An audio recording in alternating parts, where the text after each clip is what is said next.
Okay, so let's talk through this.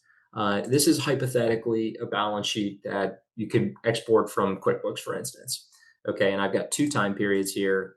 This could be months, it could be quarters, it could be years. Doesn't matter. Framework applies to any period of time, right? It could be yesterday and today, whatever.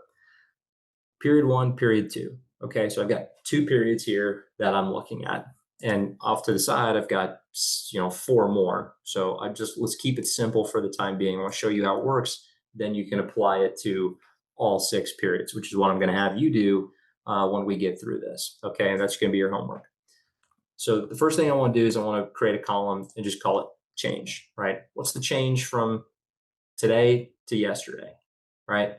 Okay, cash went up by 20 bucks. So that's great, right? So at the end of the day, my bank account went up, but I want to know what the components of that was, right? I want to know where it came from and where it went. So I can copy that formula down, and now I've got all the changes in every account, right? Let's just get this to format consistently. All right, there we go. Okay, so total assets went up by 27 bucks. My inventory went up by 2, AR went up by 5, right? So right off the bat, I know, okay, all these asset accounts are increasing. That's cash out the door, right? How did I pay for it? Where did that come from, right? That's the immediate first thing that jumps out to me.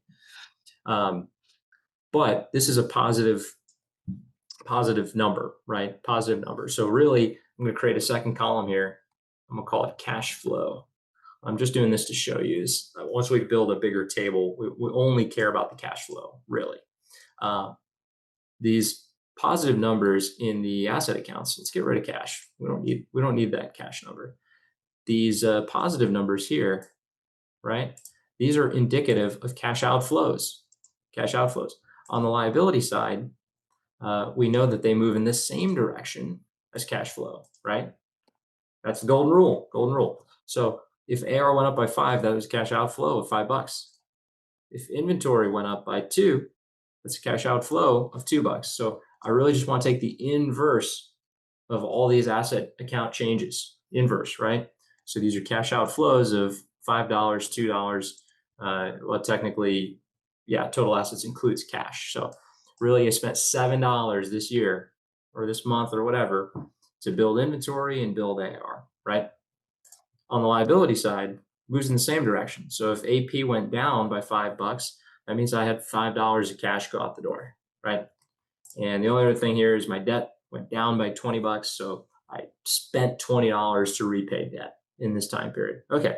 Well, so shoot, I've got AR and inventory that I spent cash on, and I spent cash on my debt and my AP. So where did that come from, right? Well, then it had to come from the equity piece. It had to come from profitability or retained earnings, right? So I can do the same thing down here, and I can get the changes in these accounts, right?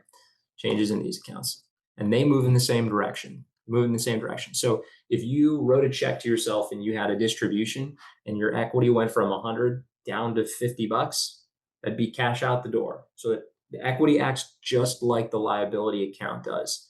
And the equity, think about it this way. If you're looking at the cash flows coming out of the equity accounts, it could be two things, right? Could be net income for the year, right? Are you profitable or not? Right? If you have profitability, that's going to help you pay for stuff.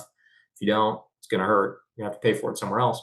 Or two, it could be distributions back to you as an owner. I guess technically you could be putting money into the company. So it's one of those two things. You're either taking money out as distributions or you're generating profitability. And that's what's going to influence your equity accounts for the most part.